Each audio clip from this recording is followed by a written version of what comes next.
자, 오늘 말씀 제목 한번 보겠습니다.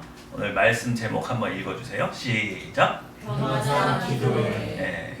어디에서? 변화산에서 뭘 했어요? 기도회를 했어요. 누가 있을까요? 오늘 읽어보니까 몇 명이 등장해요? 4명.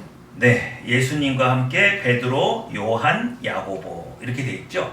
네. 자, 오늘 말씀을 좀 묵상하기 전에 예수님께서 언제 용모가 변화되셨어요? 기도하실 때? 기도하실 때. 왜요? 예수님 정도 되시면 아무 때나 이렇게 용모를 변화시키실 수 있는 건 아닌가요? 그렇죠? 근데 자신의 본래 영광을 보여주는 그 시점이 뭐 할 때? 기도할 때라는 거 굉장히 중요한 사건입니다. 이해가 되시죠? 그리고 용모가 변해서 막 광채가 나올 때 문득 두 사람이 함께 서 있죠? 누구와 누구? 모세와 엘리야. 모세와 엘리야. 자, 여러분 지금 죽으면 여러분 어디로 가요? 네? 아니, 좀 배운 사람답게 얘기해봐요. 하늘 아버지 보좌 앞에. 아이, 그런 거 말고. 말고요. 낙원. 네, 낙원에 가잖아요. 낙원은 육체가 아직 있는 거예요, 없는 거예요? 없어요. 없죠. 영혼이 쉬는 곳이죠. 낙원에 가잖아요. 그럼 낙원에서는 일을 한다고요, 안 한다고요? 안할 것 같아요. 안 한다 그랬죠. 그러니까 우리가 잘못 알고 있는 게 뭐예요? 낙원의 개념과 에덴 동산을 합쳐서 생각하는 거예요.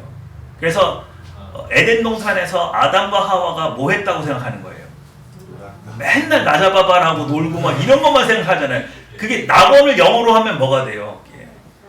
파라다이스잖아요. 파라다이스는 노는 곳이지 이게 일하는 곳이 아니란 말이에요. 근데 성경은 에덴 동산에서 아담과 하와가 뭘 했대요? 일을 했대요. 밭을 경작했대요. 그죠? 그러니까 파라다이스에 있는데 낙원이잖아요. 그러면 놀아야지. 일이 없잖아요. 그럼 언제 다시 일을 해요? 그렇죠. 육체의 부활을 경험하고 천국에 들어가서는 다시 하나님과 함께 열심히 뭐 하는 거예요? 일을 이루시는데 이제 우주적 사명이 있겠죠. 지금은 지구적 사명이죠. 그렇지 않겠어요? 근데 이제 우리가 부활해서 예수님의 사역에 동참하게 될 때는 우주적 사명을 감당하게 될 거예요. 그런데 낙원에 있어야 될 모세와 엘리야가 여기 등장하죠. 근데 이게 지금 육체를 가졌는지 안 가졌는지는 알 수가 없어요. 그런데 모세와 엘리야는 파라다이스 낙원에 있는데 쉬고 있어요? 일하고 있어요? 열심히 일하고 있네. 예수님과 함께 막 회의를 하고 예수님께서 이제 십자가에 달려 돌아가실 것을 서로 이렇게 의논하면서 이렇게 일을 하잖아요. 그래서 야, 낙원도 예외가 있나 보다. 누구하고 누구는 일하고 있다? 모세와 엘리야는 일하고 있을 수도 있겠다. 왜? 예수님의 이 마지막 사역까지 모세의 사역이 포함되어 있는 건지도 모르겠어요. 하여튼 우리가 이게 지금 이론상 하는 얘기잖아요. 시간과 공간의 제약을 받고 있는 우리가 그것을 이론적으로 얘기할 때는 육체적인 부활이 없었기 때문에 분명히 사람이 죽으면 낙원에 있다고 말했고 낙원에는 일하는 곳이 아니라는 고정관념, 그게 맞긴 하지만 여기선 예외적으로 모세와 엘리야가 열심히 예수님의 사역을 돕고 있는 것을 우리가 보고 있는 예외적인 상황도 본다. 이게 좀 특이하죠. 자, 그런데 베드로가 졸았어요. 그죠? 기도회 하면 꼭 뭐 하는 사람 있어? 조는 사람이 등장하잖아요. 꼭 졸았어. 근데 갑자기 너무 눈이 부시니까 눈을 떴죠. 근데 갑자기 없던 사람이 막 둘이 있고 막 난리가 나니까 막 너무 놀래기도 하고 경황이 없는데, 자, 베드로가 33절이죠. 좀 길긴 하지만 읽어볼까요? 다시 한번 읽어보겠습니다. 33절 시작. 베드로가 예수께 여짜오되 주여 우리가 여기 있는 것이 좋사오니. 자, 여기까지. 주여 우리가 어디 있는 것이 좋사오니? 여기는 어딘데? 변화산. 산에 있는 게 왜 좋아요? 영광. 하나님의 영광을 받죠. 여러분 하나님의 영광을 볼 때 어떤 느낌일 것 같아요? 얼마나 좋아요? 재진 형제, 네? 얼마나 좋아? 본 적이 없어가지고. 본 적이 없어가지고. 지난주에 지난 금요일 날 우리 재진 형제가 간증을 했어요. 지난 주일 예배를 통해서 성령 하나님과 신나는 삶 이것에 대해서 많이 깨달았다. 그리고 심지어는 하나님이 이렇게 손 붙잡고 우리 삶 가운데 들어온다는 게 무슨 개념이지 이제 살짝 알 것 같대. 그러면서 굉장히 막 얼굴이 막 표정이 막 확 바뀌었잖아요. 엄청 밝아져가지고 전에 살짝 이게 좀 약간 어두운 그림자가 있었는데 그림자가 사라졌어. 그래서 야, 이 영광의 빛을 뭔가 본 것 같은 생각이 든단 말이에요. 우리 지금까지 계속해서 하나님께 연말에 굉장히 어려운 때가 온다고 경고 계속 받고 그랬잖아요. 근데 지난번 기도했을 때 12월 달이 딱 분수령이에요. 그래서 10월 달까지 좀 많이 힘들고 11월 달부터 다시 회복하는 그런 것들을 봤는데 정말로 우리 교인들 굉장히 10월 달까지 막 바닥을 쳤거든요. 근데 정말 거짓말처럼 10월 말 딱 되니까 문제들이 하나 둘씩 이렇게 풀려나가는 게 간증이 나오기 시작합니다. 그래서 11월 달 되면 뭐가 분명히 일어나겠구나 그런 생각이 좀 들어요. 그래서 이번 달 마침 또 11월 달엔 뭐가 있어요? 추수감사절이 있죠. 그래서 하나님께서 시즌에 맞춰서 우리의 어려움을 풀어주시나 보다. 그래서 여러분 조금 더 기도에 집중하시고 성령 충만을 간구하는 삶을 사셨으면 좋겠습니다. 네. 얼마나 좋았어요? 여러분 헬라어로 카라가 기쁨이거든요. 그런데 이게 히브리어는 토부예요. 뭐라고요? 토부. 맞아요. 창세기에 하나님께서 세상을 창조하시고 보시기에 뭐 했더라? 좋았더라. 그 단어가 여기에 쓰였어요. 그러니까 헬라어를 히브리어로 다시 쓴 신약 성경이 있다 그랬잖아요. 거기에서는 이거를 토부로 번역을 해놨더라고요. 근데 여러분 토부는요 얼마나 좋은 거냐면 더할 나위 없이 좋은 거예요.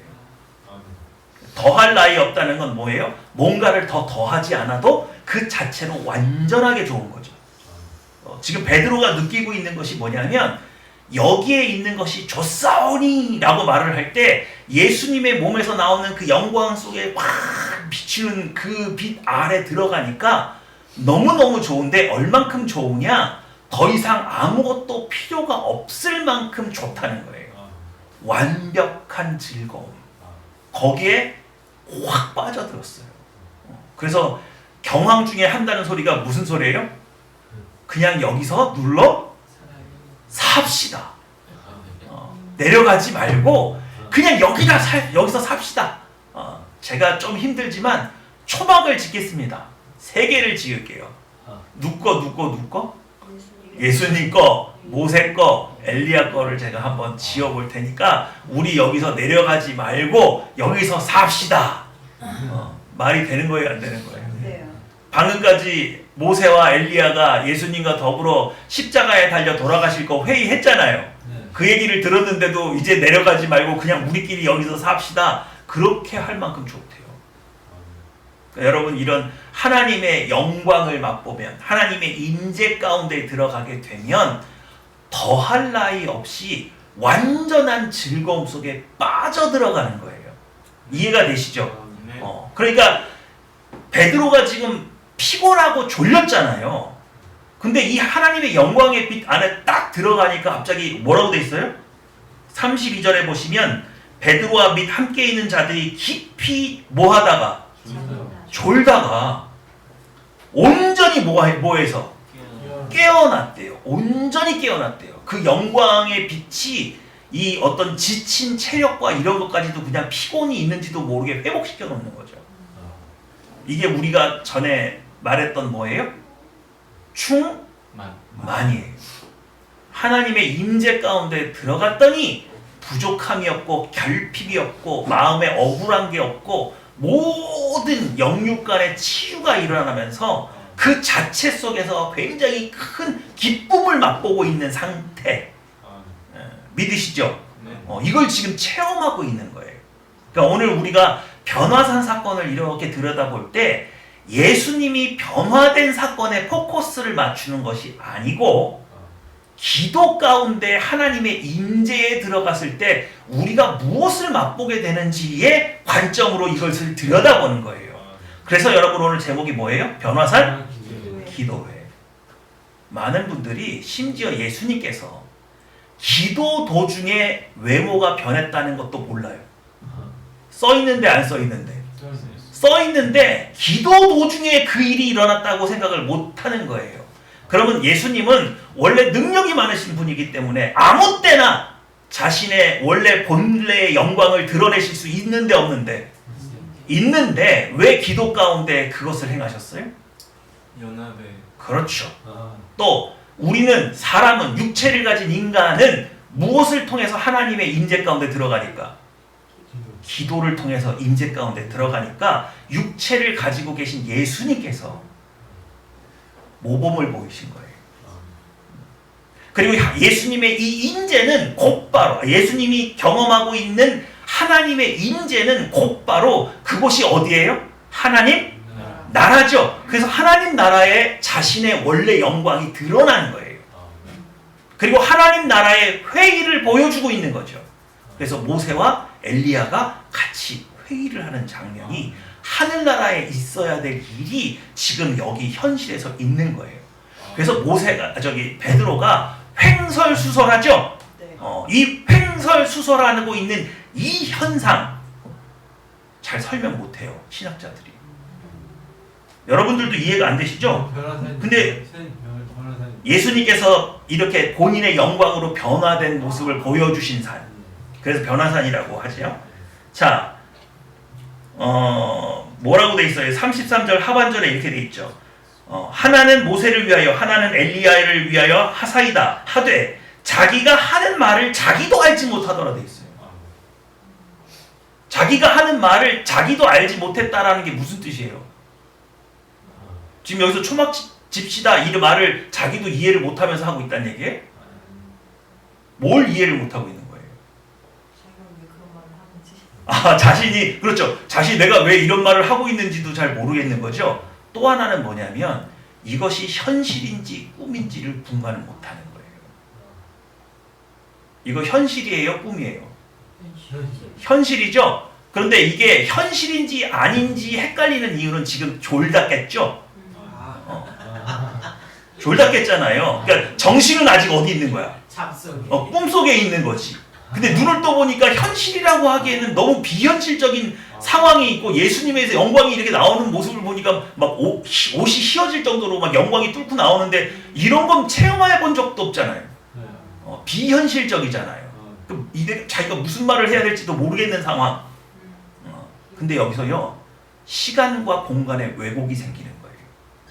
이게 무슨 말이냐면 베드로는 지금 예수님께서 천국을 보여주고 있는 상황인 거잖아요. 그러니까 베드로도 갑자기 어디로 확 달려간 거예요? 천국을 보고 있는 거죠. 체험하고 있는 거죠. 그러니까 현실과 하나님 나라 사이에서 왔다리 갔다리 정신이 오락가락하는 거예요. 무슨 말인지 아시겠어요? 그래서 터무니없이 여기가 너무 좋은 거야. 갑자기 여기가 어디니까? 천국. 맞아요. 천국이에요. 그러니까 이제 여기 떠나고 싶어 안 떠나고 싶어? 여러분 입신했던 영혼들이 고민이 뭐예요? 다시 내려오고 싶어 안 내려오고 싶어? 안 내려오고 싶지. 보니까 너무 좋은 거야. 그렇지 않겠어요? 그러니까 하나님께서 가끔 어떤 간증 보면 내려가고 싶지 않더라. 근데 하나님께서 자기 이렇게 확 던지셔가지고 다시 내려왔다. 뭐 이런 분도 있어요 가끔. 그러니까 그만큼 하나님 영광과 그 천국에 확 달려 들어가면 거기는 완전하잖아요. 그러니까 나오고 싶은 거예요, 안 나오고 싶은 거예요? 안 나오고 싶다. 근데 이게 지금 베드로만 그런 것이 아니라 청교도 문학 안에서 그들의 간증 안에서 보면 또 지금도 마찬가지예요. 하나님의 임재 가운데 깊이 들어간 성도는 몇 시간이 지나도 그걸 시간의 흐름을 이해해요, 못해요? 못한 채 하나님의 임재 가운데 너무 좋은 상태로 있다 나옵니다. 시간이 흐르는 것도 모르는 거죠. 시간과 공간에 왜곡이 생긴다고요. 하나님의 임재가 들어가면은 정말 더할 나위 없이 좋아요.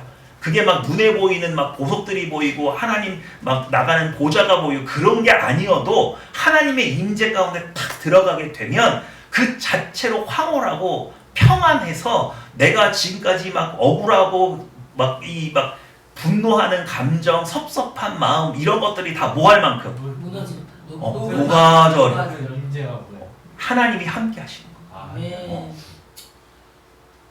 지금 우리가 이 얘기를 왜 합니까? 여러분의 기도의 수준이 업그레이드 돼야 돼요. 저번에 말씀드렸죠. 한국교회가 지금 120년이 넘는 역사를 가지고 있음에도 불구하고 우리는 기도를 어깨너머로 배웠다고요. 그리고 도대체 어떤 단계를 거쳐서 뭘 느끼고 뭘 맛보고 나오는지, 기도가 뭔지, 어떻게 충만케 되는지, 어떻게 신나는 삶이 시작되는지 우리 그거 잘 모른다 그랬잖아요. 오늘 이 말씀 속에서 베드로가 이렇게 횡설수설할 만큼 하나님의 임재에 들어갔더니 너무너무 좋은 거예요. 그러니까 여러분 눈 딱 감고 이렇게 막 내가 하고 싶은 얘기 떠드는 게 이게 기도가 아니고 반드시 어디까지 들어가야? 임재 가운데 들어가는데 그 임재 가운데 들어가는 데에 농도가 깊어지면 깊어질수록, 다시 말해서 내 옛본성은 완전히 십자가에 못 박혀 있고 내 머릿속에 있는 생각은 온전히 누구만 바라보고 하나님만 바라보는 일에 능숙해지면 능숙해질수록 내가 기도를 통해서 임재하는 하나님을 맛보고 누리는 그 강도는 점점 더 강력해지는 거예요. 무슨 말인지 아시겠죠? 그러니까 우리가 이런 기도를 할 수 있어야 인생이 겪는 모든 어려운 문제를 능히 뛰어넘는 성령 충만을 체험하게 되는 거예요. 적어도 일제시대를 경험했던 많은 신자들이 이 정도 수준의 믿음은 가지고 있고 이 정도 수준의 기도는 가지고 있었기 때문에 옥중에서도 믿음을 저버리지 않고 버틸 수 있었다. 믿으십니까? 그러니까 그들이 정말 고문당하고 힘들고 이것만 있는 게 아니라 그것을 상쇄하고도 남는 하나님과의 깊은 교제 가운데 있었다는 사실을 잊으시면 안 된단 말이에요. 근데 왜곡됐단 말이에요. 뭐가 왜곡됐어요?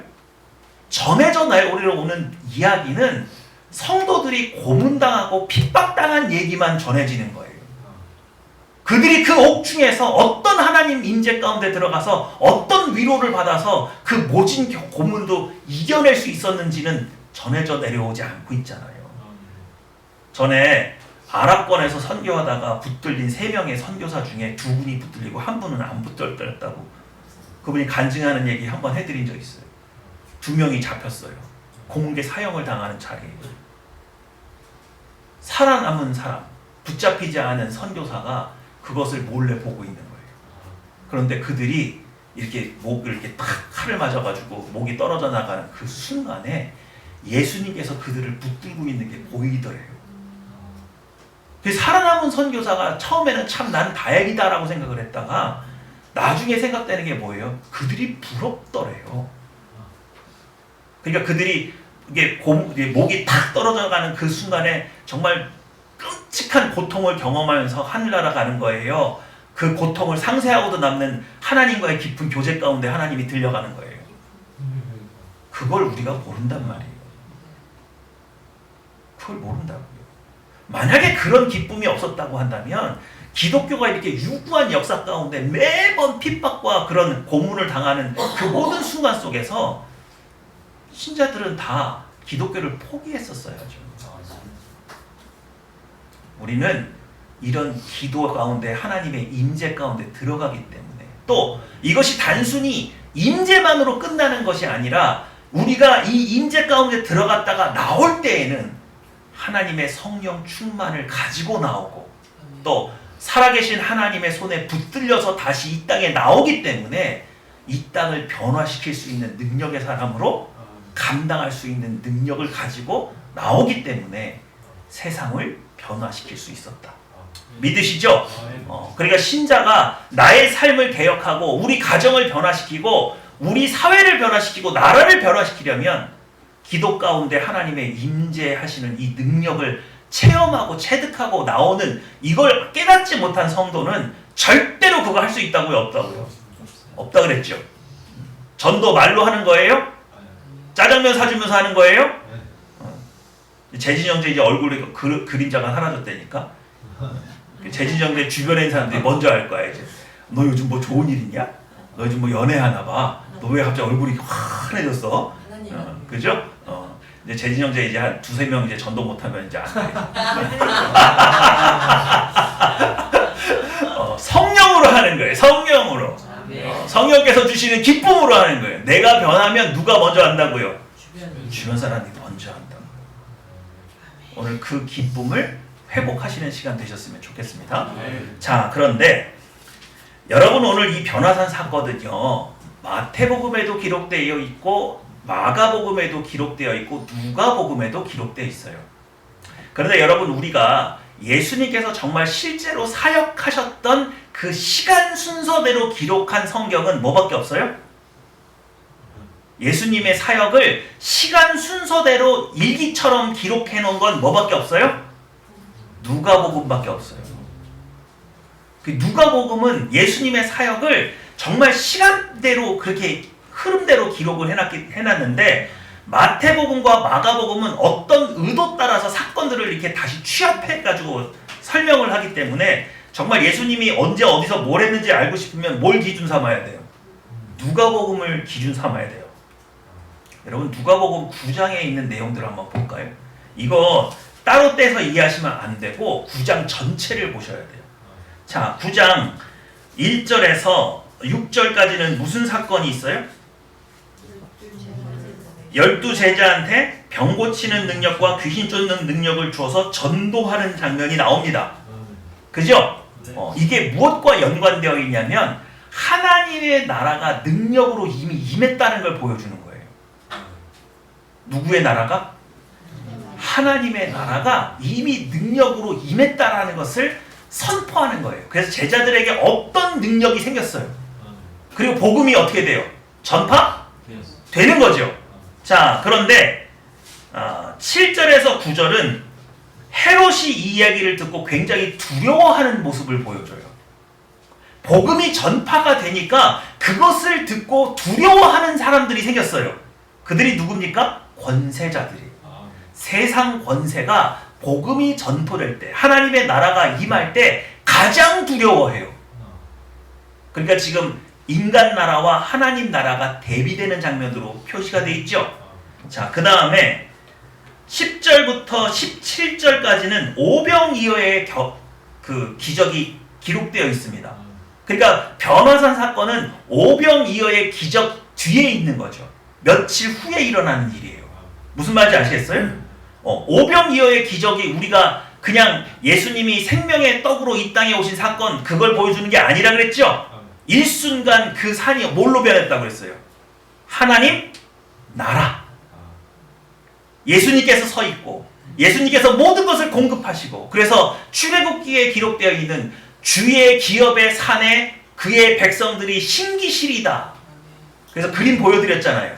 그 그림이 실제로 이루어진 거. 그렇죠? 그래서 모든 백성들이 다 예수님 앞에 나왔던 병든 자들, 굶주리고 궁핍했던 모든 사람들이 그 하나님 나라에서 그 궁핍이 사라지고 모두 하나님의 풍요로움을 맛보는 그것이 연출됐다 그랬잖아요. 그래서 오병이어의 기적에 참여한 사람들은 뭘 맛본 거예요? 천국의 풍요로움을 맛본 거예요. 근데 그 사건 이후에 18절에서 몇 절입니까? 27절까지 보시면 예수님께서 제자들에게 물으세요. 무리가 나를 누구라고 하느냐? 그랬더니 그 베드로의 유명한 고백이 나오죠. 주는 그리스도시요 살아계신 하나님의 아들이시니이다 라는 베드로의 믿음의 고백이 기록되어 있어요. 그리고 그 사건 이후에 뭐가 되는 거예요? 변화산 사건이 시작되는 거예요. 무슨 말인지 아시겠습니까? 그럼 이게 흐름이 어떻게 되어 있느냐? 예수님께서 드디어 제자들을 세우시고 제자들에게 권능을 줘서 복음을 전케 해요. 근데 그 복음의 그 내용이 뭐였느냐? 회개하라, 천국이 가까이 왔다예요. 천국이 하나님 나라죠. 그랬더니 세상 권세들이 두려워했어요. 이해가 되십니까? 그리고 예수님께서 실제로 어떤 산에서 천국을 잇는 모습 그대로 한번 시연해 보여주셨어요. 그리고 났더니 제자들이 예수님을 향해서 믿음의 고백을 합니다. 주는 그리스도시요 살아계신 하나님의 아들이라는 고백을 했어요. 그 고백의 답으로 실제로 하나님의 영광을 베드로와 야고보와 요한에게 보여준 사건이 변화산 사건이에요. 믿으십니까? 그러니까 오병이어의 기적이 많은 백성들에게 실제로 하나님의 나라가 이렇게 임했고 그의 나라가는 부족함이 없는 완벽한 하나님의 나라는 이런 모습이야 라고 보여줬는데, 그랬더니 베드로의 입에서 주는 그리스도시요 하나님의 살아계신 하나님의 아들이라는 믿음의 고백이 나오니까 실제 하나님의 영광을 보여준 것이 바로 변화산 사건이란 말이에요. 그러니까 베드로의 고백에 답이 된 거예요. 문맥의 흐름이 그래요. 이해가 되시죠? 그런 과정에서 예수님께서 자신을 드러내신 사건이 오늘 이 사건이라는 거죠. 자, 여기가 어디예요? 천국이죠? 하나님 나라죠? 여러분 오늘 임재 가운데 들어가면 어디로 들어가는 거라고요? 여기로 들어가는 거죠? 지금 베드로와 야고보와 요한이 어디에 들어갔어요?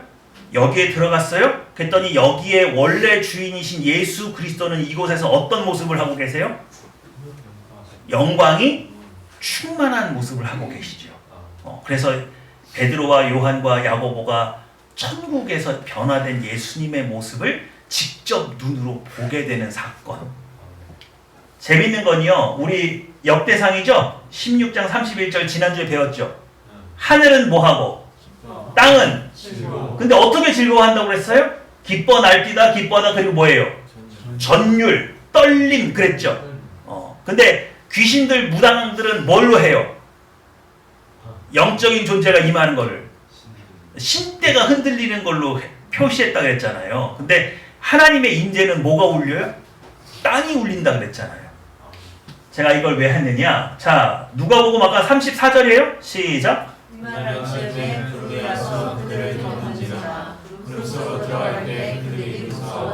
무서워하더니의 히브리어가 하라드인데 이 하라드의 뜻이 뭐예요?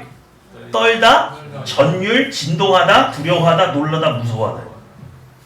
그러니까 이게 누구의 임재 때문에? 하나님의 임재 때문에 놀라서 떠는 거예요. 베드로가 지금까지 예수님의 변화된 모습을 보고 너무 기뻐했죠? 더할 나위 없는 기쁨을 누리고 있었어요.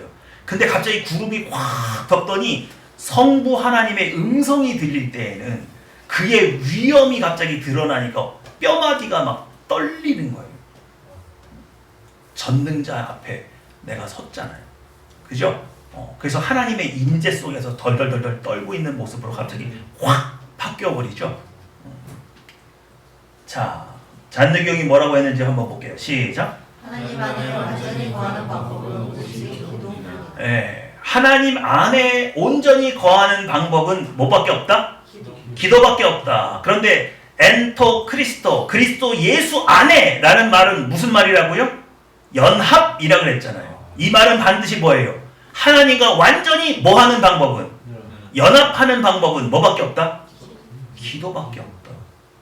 그럼 도대체 기도가 뭐길래 기도가 어떻게 우리를 하나님과 연합하게 하는 어떤 과정이 있느냐? 좀 알아야겠죠?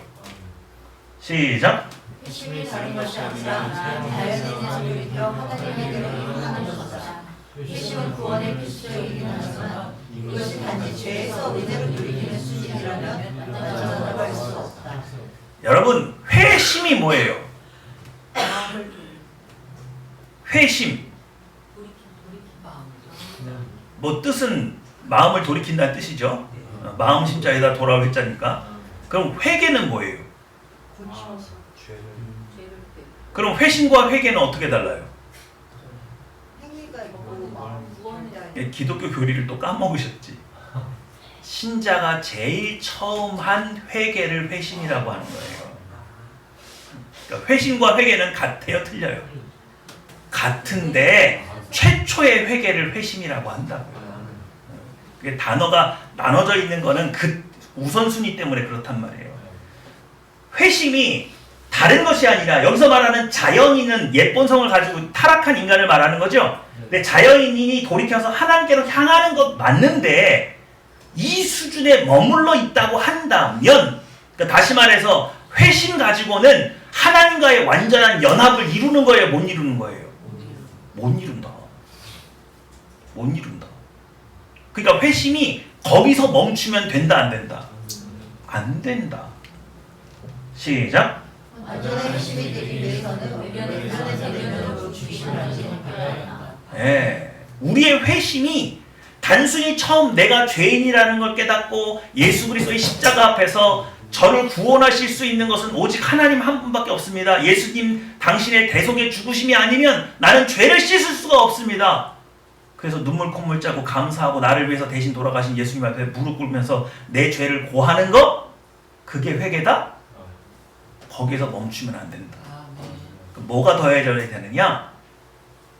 완전한 회심이 되기 위해서는 외면에서 내면으로 중심이 완전히 뭐 해야 된대요? 중심이 바뀌어야 된대요. 중심이. 이게 무슨 말이냐? 지금까지 우리는 외부의 변화에 맞춰서 나를 살았어요. 그죠? 봄, 여름, 가을, 겨울 이렇게 변할 때마다 우리 계절에 따라서 나를 바꿨죠? 옷을 다르게 입잖아요. 그렇죠? 또 상황이 돌아가는 판세를 읽고서 내 처신을 했잖아요. 근데 이제는 뭘로? 내 내면에서 중심을 둔다. 내 안에 계신 하나님께서 뭐라고 말씀하시는지, 어디로 인도하시느냐에 따라서 내 삶을 바꾼다고요. 그래서 무게중심이 외부에 있었다면 이제는 어디 있다고요? 내면에 있다고요. 옛날에는 외부의 흐름을 조사하느라고 외부를 이렇게 열심히 연구하고 관찰했다면 이제는 내면으로 들여다보고 있다고요. 내면에 누가 계시니까? 성령 하나님이 계시니까. 이해가 되세요? 시작. 하나님을 향해 돌아선 영혼은 그분을 향해 계속 나아가는 상태를 효과적으로 유지할 수 있다. 하나님을 향하는 시간이 길수록 하나님께 더 가까이 나아가게 된다. 자, 물리적으로 기도라는 것은 기도를 오래 하면 좋은 거다, 나쁜 거다? 일단 좋은 거다. 일단 좋은 거다. 일단 좋다. 근데 그 기도가 긴데 하나님의 인재를 체험하지 못했다고 하면 그 기도다, 기도는 아니다. 기도 아니다. 그게 여기서 말하는 건 반드시 인재 가운데 긴 시간을 보내는 걸 의미한다. 그러죠? 그러면 사람이 바보가 될 것 같잖아요. 세상 물정을 모를 것 같잖아요. 그래요?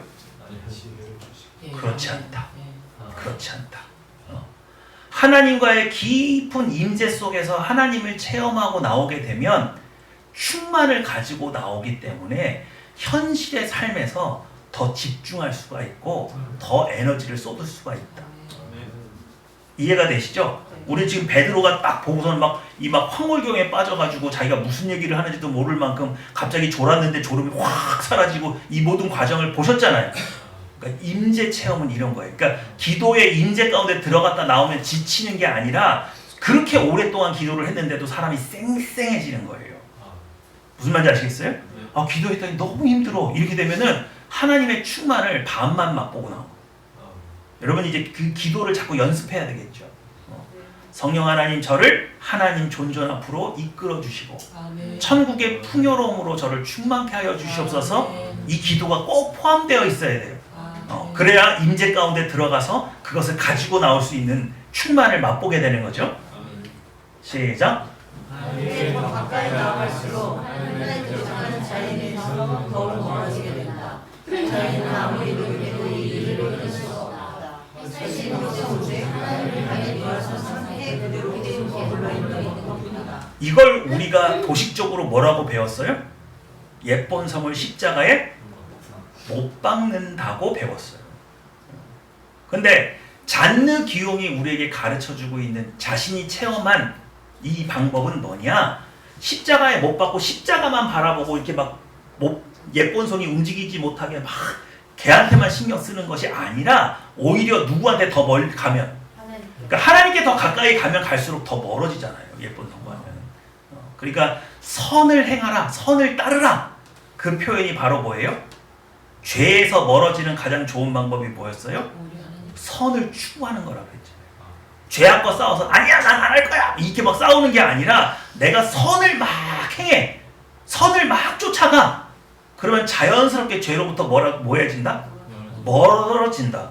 다시 말해서 다시 여기서 말하는 건 뭐예요? 하나님의 임재 가운데 더 깊은 임재 가운데 들어가면 들어갈수록 죄와 뭐한다? 멀어지게 되는 것을 체험하게 될 것이다. 기도는 굉장히 중요한 겁니다. 자, 시작. 하나님은 자손처럼 끌어당기는 속성을 갖고 계시다.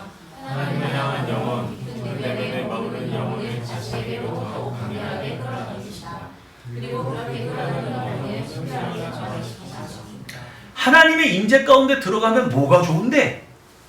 하나님은 어떤 분이시라고요? 자석처럼 우리를 뭐 하신다고? 하나님은요, 하나님의 임재 가운데 나와서 하나님을 바라보고 있는 영혼을 가만두지 않고 끌어당기신대요. 우리 집에 가면 사랑하는 자녀가 밖에서 열심히 일하고 들어오면 아버지 어머니가 어떻게 해줘요? 안아주잖아요. 위로해주잖아요. 끈끈한 그 하나님의 사랑이 자석처럼 그를 끌어당기는 거예요. 그럼 이렇게 끌림을 당하면 좋은 건 뭔데? 뭐가 일어난다고요? 순결하게 정화작용이 일어난다는 거예요. 다시 말해서 그가 조금 더 뭐해지는 거예요? 거룩해지는 거예요. 그러니까 하나님의 임재 가운데 들어가서 깊은 하나님과의 교제 가운데 들어가면 들어갈수록 하나님은 그를 점점 더 거룩으로 끌어당기고, 나도 모르게 죄악된 생각과 그런 의지가 사라져서 옛본성이 나를 사로잡을 수 없는 저 먼 간극이 생겨서 정화된다. 근데 잔느기 형이 참 잘하는 게, 이분이 굉장히 학식이 있구나 이런 생각이 드는 게, 그 옛날에 이분이 이걸 어떻게 표현하는지 보세요. 시작. 태양이 축축한 수증기를 위로 끌어올려 증발시키는 하늘과 수증기는 몸을 맡긴 채 어떤 노력도 하지 않지만 점차 태양을 향해 나아가고, 태양은 자신을 향해 올라오는 수증기의 불순물을 제거하고 정화시킨다. 네, 물이 있어요. 이 물이 오염된 물이에요. 여러분, 그래서 우리 무인도에 가서 깨끗한 생수를 얻는 방법이 뭐예요? 그렇죠. 비닐을 이렇게 덮어놓는 거죠. 그래서 햇빛이 뜨겁게 달궈서 이게 수증기가 올라오면 거기서 물방울이 맺혀서 떨어지는 거를 받아서 우리가 먹는 걸로 생수를 구할 수 있잖아요. 그걸 설명하고 있는 거예요. 수증기가 올라올 때는 불순물을 두고 순수한 물로 증발해 버리잖아요. 그것처럼 하나님의 임재 가운데 들어가서 거룩해지는 것은 하나님께서 자석처럼 그의 영혼, 우리의 영혼을 뭐하기 때문에, 하나님 편으로 끌어 당기시기 때문에, 우리 안에 나도 꺾을 수 없는 죄의 의지 때문에 내가 괴로워하는 중독적인 성향이 있잖아요. 그런 것도 이길 수 있는 것은 하나님의 임재 가운데 들어가면 하나님께서 거룩으로 그를 뭐하기 때문에, 당기시기 때문에 우리의 불순물이 제거된다. 그러니까 이제부터 여러분, 누가 기도하면 뭐가 좋은데, 임재 가운데 들어가면 뭐가 좋은데, 베드로가 느꼈던 것처럼 더할 나위 없이 좋은 그런 즐거움과 기쁨을 맛보게 될 뿐만 아니라, 내 힘으로 도저히 떨쳐버리지 못했던 중독적인 죄까지도 하나님께서 자석처럼 우리의 영혼을 끌어당기시기 때문에 우리가 정화된다. 이렇게 설명할 수 있겠죠?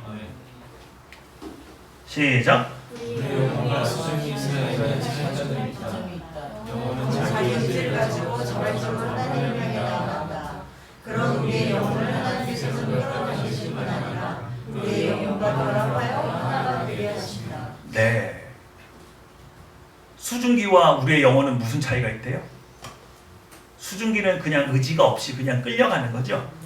근데 우리는 자발성을 가지고 하나님 앞에 나아가려고 노력하면 노력할수록 더 정결해지고, 정결해진 끝에는 뭐가 있다? 하나님과의 완전한 연합을 이루게 된다. 그러니까 결국 어떤 사람이 이 하나님의 임재 가운데서 하나님의 완전한 그 사랑을 느끼고 완전한 연합을 느끼게 되겠어요? 기도하고 하나님을 찾는 사람. 기도하고 하나님을 찾는데 뭘 가지고? 자발성과 의지를 가지고 하나님을 찾는 사람들에게. 이제 아시겠어요? 뭘 아시겠어요? 왜 베드로, 야고보, 요한만 왔는지 아시겠어요? 베드로, 야고보, 요한의 특징이 뭐예요? 좀 세잖아. 아니요. 얘네들은요, 지들이 수석제자라고 맨날 말하면서 예수님 곁을 떠나지를 않아. 늘 붙어 있었어. 지금 예수님 만나려고 5,000명, 그러니까 곱하기 4 해야 된다 그랬잖아요. 2만 명이 넘는 사람들이 예수님을 따라다니려고 했지만 결국 누가 옆에 있었어요? 의지를 가지고 예수님 곁을 지킨 사람만, 3사람만 변화산에서 예수님의 실체를 봤어요. 뭘 의미하는지 아시겠어요? 수없이 많은 성도들이 있지만 정말 자기의 의지를 가지고 야, 베드로가 맛본 이거 나도 한번 맛봤으면 좋겠다. 베드로도 인간이고 나도 인간인데 왜 나는 이런 즐거움, 이런 기쁨, 이런 하나님을 만나보지 못하고 사는 게 이게 말이 되냐? 우리 재진이 형제가 야, 신바람 나는 사람이 삶이 있다며, 성령 충만하면 이게 된다면서 그건 내가 왜 모르고 살았지? 그랬더니 갑자기 거기에 빨려 들어가는 거죠. 자발성을 가지고. 뭘 가지고? 자발성을 가지고, 의지를 가지고 누구를 만나려는 사람에게, 하나님을 찾고 만나려는 사람에게. 그래서 성경이 뭐라고 그래요? 찾고 두드리고 구하라고 그러잖아요. 구하라고 그러잖아요. 그런 사람에게만 이게 허락되는 거예요. 그러니까 제가 처음에 말씀드렸잖아요. 왜 베드로, 야고보, 요한이냐고요. 얘네들 특징이요, 진짜 거머리같이 예수님 곁에서 안 떨어지려고 애썼던 사람들이에요. 자, 시작.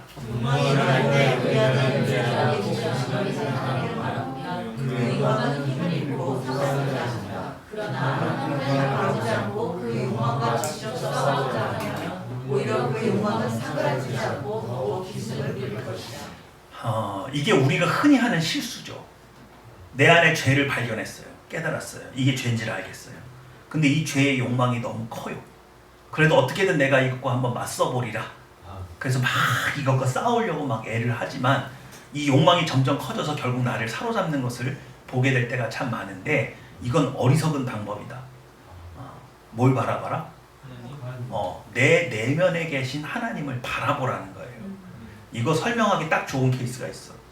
왜냐면 방에 문 잠궈놓고 몰래 야동 보던 아들이 엄마한테 들켰어. 누굴 딱 봤어?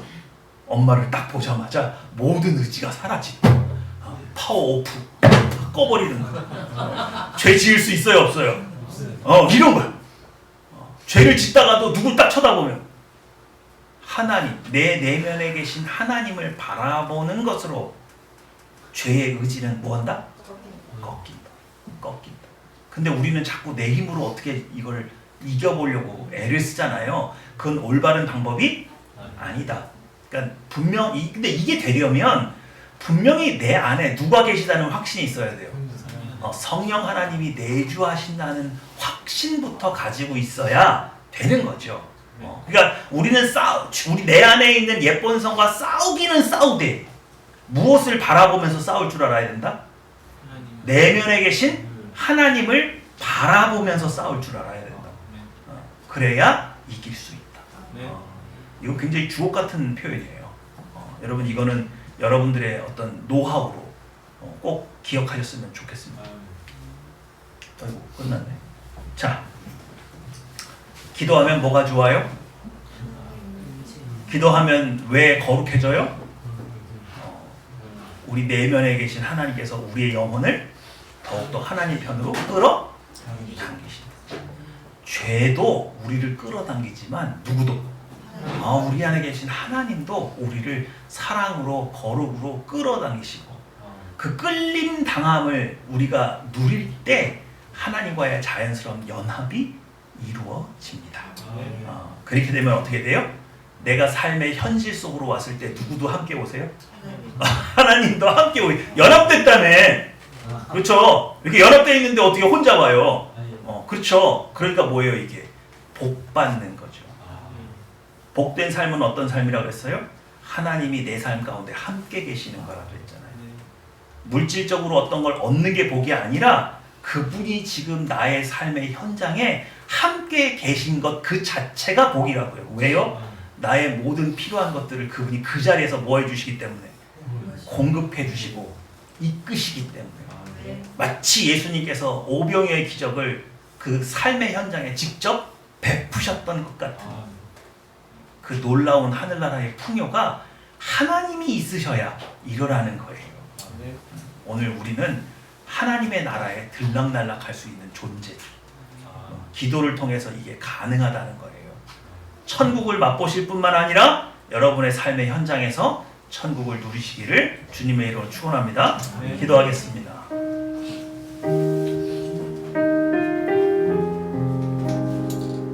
오늘 하나님의 임재를 간구하는 자에게 또 내가 나를 통치하는 것보다 훨씬 더 지혜로우신 하나님 손에 내 인생을 맡겨드리면서 나를 통치하여 주시옵소서. 그리고 하나님의 임재 가운데 들어갈 때에 저를 하나님의 보좌 가운데 끌어당겨 주셔서 제가 하나님과 연합하기 원합니다. 오늘 사도 베드로가 체험했던 이 하나님 나라의 풍요로움과 그 기쁨을 저도 맛보기 원합니다. 여러분 자발적인 의지를 가지고 간구하는 시간 갖기 원합니다. 기도하시겠습니다.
그런데 하나님의 은혜로 잘 넘긴 것 같아요. 우리 하나님께 감사기도 드렸으면 좋겠습니다. 여기까지 인도해 주신 하나님 감사합니다. 또 다음에 더 큰 어려움이 있더라도 제가 이것을 경험 삼아서 하나님 더욱 의지하기 원합니다. 제가 한 고비를 넘겼기 때문에 다른 고비가 또 올까봐 두려워하는 것은 예본성입니다. 하나님이 내 오른편에 계셔서 얼마나 든든한지 모르겠습니다. 어떤 고난이 와도 즐겁게 넘어갈 수 있습니다. 이건 세본성이에요. 고난을 두려워하지 않는 것, 고통을 두려워하지 않는 것, 오늘 내 안에 있는 예쁜 성이 또 다른 어려움들을 벌써부터 두려워하거나 겁내하고 있지는 않습니까? 그거 다 십자가에 못 박고 하나님을 바라보세요. 언제나 내 편이신 하나님, 얼마든지 어려운 가운데 있어도 나를 구원하러 내 삶 가운데 오실 그 하나님께 감사와 영광과 찬송을 드리면서 하나님 함께 해주시니 너무 감사합니다. 너무 든든합니다. 이 하나님 꼭 붙잡고 하나님 온전히 의지해서 제가 어떤 파도 속에서도 두려워하지 않는 아무개가 될 수 있게 은혜를 주시고 저에게 복의 복을 더하여 주시옵소서. 기도하시겠습니다.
사랑과 인자가 충만하신 아버지 하나님 감사합니다. 우리에게 기도할 수 있는 은혜를 허락하여 주시고 주님의 임재 가운데 나아가서 기쁨과 즐거움을 누리게 하여 주시니 참으로 감사합니다. 늘 성령 충만하기 원합니다. 늘 주님의 인도하심 아래 있기 원합니다. 늘 죄로부터 멀어지기 원합니다. 오직 주님의 손에 우리 자신을 내어놓사오니 오셔서 우리를 통치하여 주시옵소서. 감사 기도드리며 내 주 예수님의 이름으로 기도했습니다.